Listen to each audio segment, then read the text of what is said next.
Assalamualaikum. Siapa nih di sini yang pernah masak atau makan ayam bumbu khas orang Minang? Rasanya gimana? Enak bukan? Menurut aku ini salah satu masakan yang satset, anak kecil sampai orang dewasa pun suka. Yuk, mari kita masak.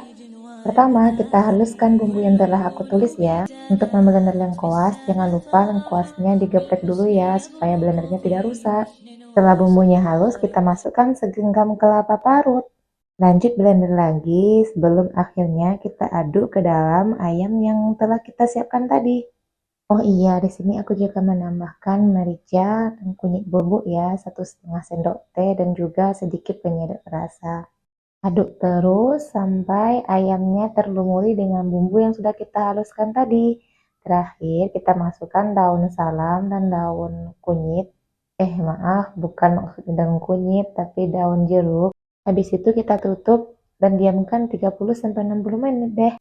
Nah, langkah selanjutnya kita siapkan minyak goreng dan ayamnya digoreng sampai kuning kecoklatan. Oh iya, bumbu rahasia yang aku bilang ayamnya tanpa diungkep, tanpa drama berdarah ketika digoreng, dan dia empuk sempurna. Aku tambahkan sedikit nanas ya.